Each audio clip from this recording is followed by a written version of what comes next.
A spark in the smoke, what began as a simple summer tradition, a family barbecue in a quiet public park, soon became something much more. The Williams family, like many others across the country, had gathered not just for food and laughter, but to honor their roots, their progress, and their unity.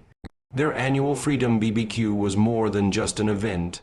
It was a symbol of resilience, a celebration of love in the face of a history that hadn't always loved them back. But on this particular day, in the heart of Chestnut Grove Park, something happened that none of them could have predicted. A threat arrived, not with sirens or fists, but on dusty boots and with words dipped in hate. What unfolded next wasn't just confrontation, it was transformation. And by the end of it all, the very spirit in which the family had come together, the strength in tradition, the power of legacy, the fire of unshaken joy, proved itself stronger than any darkness that tried to creep in. This story begins where many great stories do, with family, with food, with freedom, and by the end we return to that same place, but not unchanged.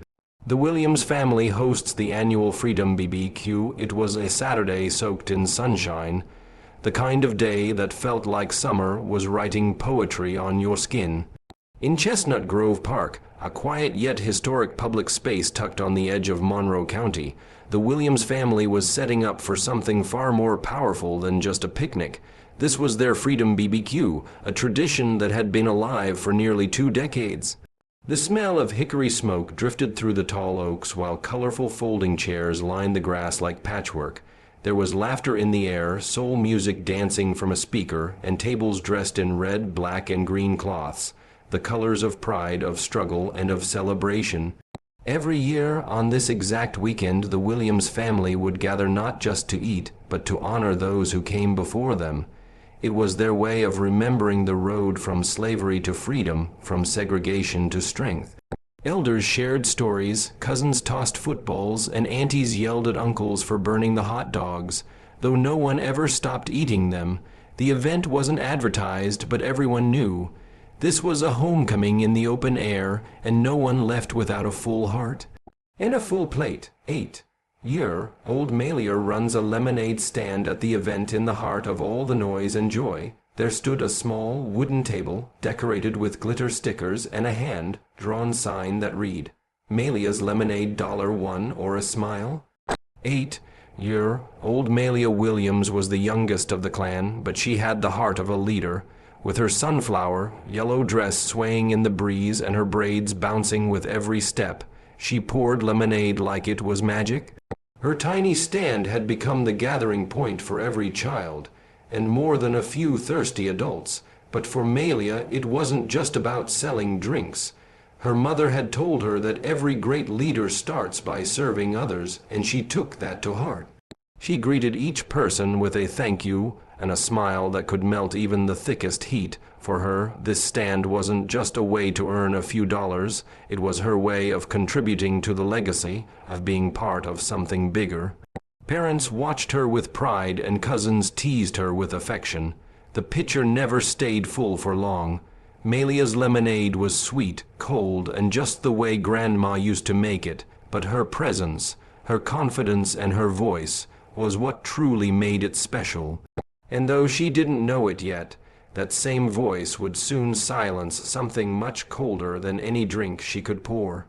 Red Barnes, known KKK affiliate, arrives to intimidate the family just as the first round of ribs came off the grill and the air was thick with joy and barbecue smoke.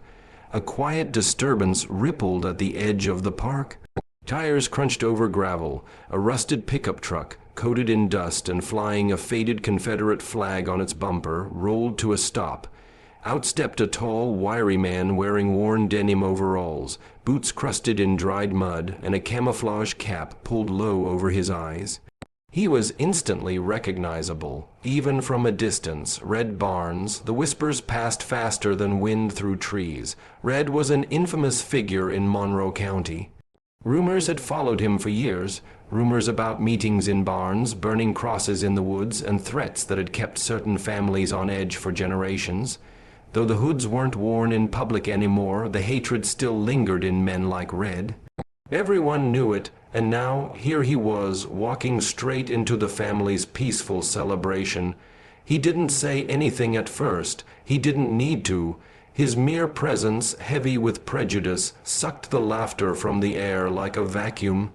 Conversations froze mid-sentence. Children looked up from their games. Mothers instinctively stepped closer to their little ones, but the Williams family, though alert, stood tall. After all, they had seen this kind of evil before, in books, in movies, and sadly in real life.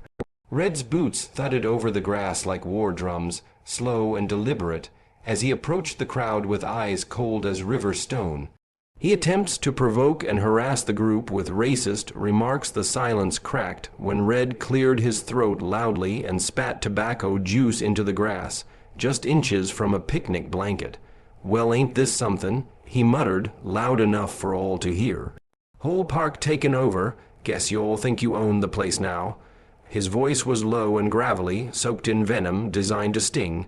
Mrs. Williams, standing near the grill with tongs still in her hand, turned to face him.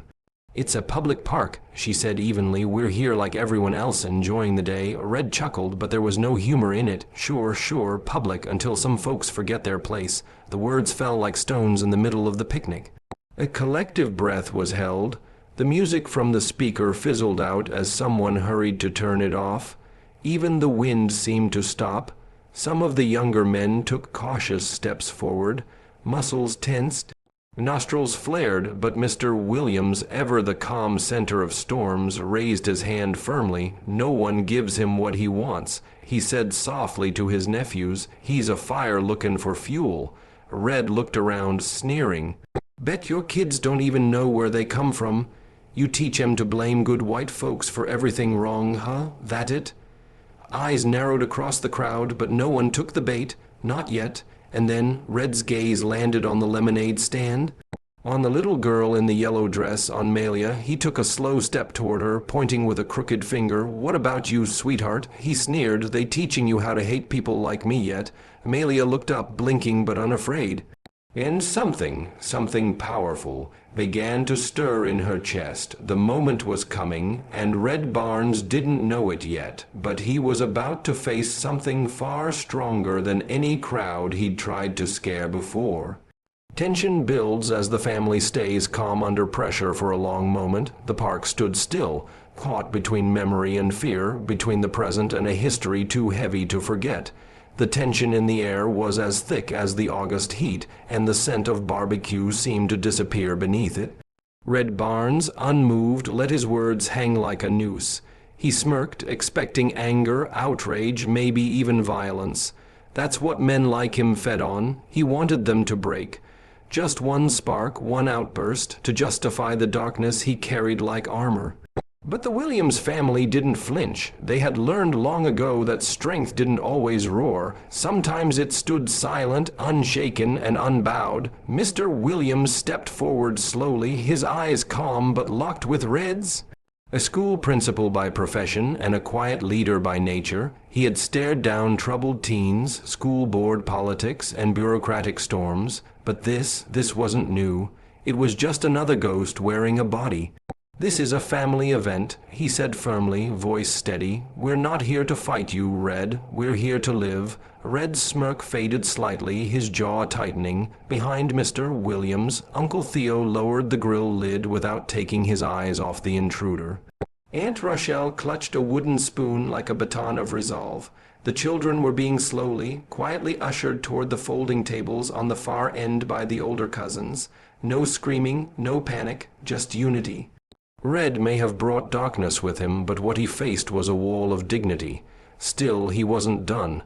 Red directs his hate toward Malia, targeting the young girl. Seeing the adults stand firm seemed to irritate Red. The smirk returned, but sharper, thinner. If the grown-ups wouldn't bite, he'd strike where they least expected. His boots crunched closer toward the lemonade stand, toward Malia. She stood perfectly still, her hands wrapped around the pitcher, the yellow of her dress glowing in the sunlight like a candle in the storm. Her wide eyes followed his approach, but not with fear, with something deeper. "Something ancient. You don't even get it, do you?" Red said, his voice low but curling with malice. "Your parents fill your head with lies, telling you this is your country, that you belong, but you don't, not really, not to folks like me. Mrs. Williams was on her feet in seconds, but her husband's hand held her back, not out of fear but strategy. Let the storm reveal itself. Red leaned slightly forward, looking down at the little girl as though she were less than human. "You're all taught to scream racism when you don't get your way," he hissed, "but you don't know struggle, you don't know sacrifice, you'll never be like us." Amelia didn't blink, her small fingers tightened around the plastic cup in her hand. Her breath was slow, and then, something surprising even to her, she stepped out from behind the stand, her sandals brushing the grass. The crowd gasped softly. Even Red seemed caught off guard. For the first time, the predator looked unsure of the prey. The stage was set, and from the mouth of a child, the truth was about to echo. Melia confronts him with poise and powerful words. The hush that fell over the park was deafening. Even the cicadas seemed to stop their summer chatter. Red Barnes stood tall and looming, but in that moment, all eyes were on the girl in the yellow dress, Melia Williams, who had stepped out from behind her lemonade stand like a spark stepping into dry brush. She looked up at the man towering over her, not with defiance, but with something much harder to shake. "Clarity, you're scared," she said, softly but clearly. Red blinked, taken aback. "What you say, girl? You're scared," she repeated, this time louder. "You're scared because people like me aren't scared of people like you anymore." A low murmur spread through the crowd, like wind stirring the leaves. Red's mouth twisted, trying to form a comeback, but Melia wasn't done. She stepped forward again, now standing so close that she had to tilt her head back to meet his eyes. "My daddy teaches people how to build futures," she said. "My grandpa marched for rights you try to take, and my mom says hate is just fear pretending to be brave." Each word landed like a pebble in still water, rippling across the stunned silence of the park. "You came here to scare us," she continued, her voice unwavering, "but you're the only one shaking." For a moment, no one breathed. And in that silence, Red's armor cracked, not from a punch or a yell, but from the words of an 8-year old girl who held more truth in her voice than all his years of anger ever could. Her statement silences and emotionally disarms Red's lips parted as if to speak, but nothing came out. His eyes shifted, left, right, searching for backup, for agreement, for any kind of echo, but there was only silence, heavy, absolute. The crowd, once bracing for chaos, now watched something much rarer unfold, a reckoning of the soul. No fists were thrown, no sirens screamed, just the sound of one child cutting through decades of hate with nothing but her voice. Red took an unsteady step back. He looked around, really looked, and for the first time seemed to notice he was surrounded not by enemies, but by unity. Parents holding their children, cousins standing shoulder to shoulder, a community unbothered by his threats and unmoved by his presence. Melia hadn't shouted, she hadn't cried, and yet, somehow, her calm had shattered everything he thought would make him powerful. He cleared his throat. "Y'all think you're better than me." Mr. Williams stepped forward this time, his voice low and resolute. "No," he said, "we just don't need to be better than anyone. We just need to be free, and we are." That broke it. Red turned without another word. His boots thudded back across the grass, each step less certain than the last. He climbed into his truck and slammed the door, but even the engine rev couldn't erase the silence he left behind. Because it wasn't just the silence of defeat, it was the silence of a man who had finally been forced to hear, and it came from a little girl who refused to be small. Red retreats without further incident. Broken by the truth, Red Barnes sat in his truck for a moment longer, the engine running but the man behind the wheel paralyzed. He stared into the mirror, not at traffic or the road behind him, but at himself. And for once he didn't like what he saw. His grip tightened on the steering wheel as if to ground himself in control, but the shaking in his fingers betrayed the truth. That little girl's words, simple, honest, fearless, had reached somewhere he'd kept locked for decades. A place where shame had no armor, a place where hate had no more excuses to hide behind. With a sharp turn of the key, the truck backed up, gravel kicking beneath its tires. No final threat, no dramatic speech. He didn't look back at the crowd, at the family, or at the child who had stood up to him like a lighthouse in a storm. The rusted truck rolled down the hill and disappeared onto the road, swallowed by dust and distance. But everyone at the park knew something had shifted. Red didn't leave defeated by fists or fear. He left undone, stripped of the power he thought he held, disarmed by a child who refused to let hate echo without challenge.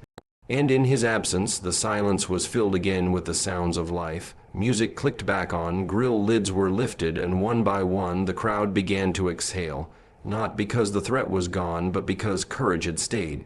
The BBQ resumes in peace. With Melia's courage revered, the mood slowly shifted back to warmth, like the sun returning after a storm. Uncle Theo flipped the ribs again, this time with a rhythm in his step. Aunt Rochelle wiped tears from her cheeks and then got right back to lecturing someone about leaving potato salad in the sun too long. Laughter returned, cautious at first, then bold. And at the center of it all stood Melia, back behind her lemonade stand, pitcher in hand, as if nothing had happened, but everything had. Her cousins gathered around her like a protective shield, though she didn't seem to need one.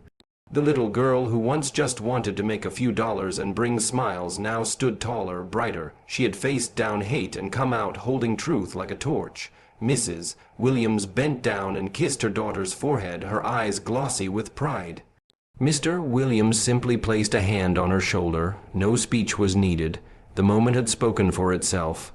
Later that evening, as the sky turned gold and pink with sunset, a photo was taken. Melia standing at her stand, arms folded, a quiet smile on her face. That photo would travel through the community like wildfire. Then it hit social media, then the news. But before any of that happened, someone, no, one even remembered who, put their hand on her back and whispered, "You didn't just stop him, baby. You changed something." And that's how the day ended, not in fear, not in silence, but in celebration, not of a confrontation, but of a victory born not from anger, but from undeniable truth, Melia's truth. Back to where it all began as the sun sank behind the trees and laughter reclaimed the air, the Williams family found themselves exactly where they started, gathered around grills, sharing food, telling stories, and raising glasses beneath a golden sky. The smoke from the barbecue once again curled up peacefully, not as a signal of tension, but as a quiet tribute to a day that tested their strength and revealed their unbreakable core. Melia, back behind her lemonade stand, now stood as more than just the youngest family member. She was a symbol of what legacy truly looks like, not just surviving the past, but rising to shape the future. The same park, the same music, the same family. But now, woven into their annual celebration, was a new memory of courage in a yellow dress, of truth that stood taller than hate, and of a moment when a little girl reminded the world that real power doesn't come from fear. It comes from knowing who you are, and so the Freedom BBQ lived on, not just as a tradition, but as a story that would be retold for generations. Where it began is exactly where it returned home. Together, unshaken.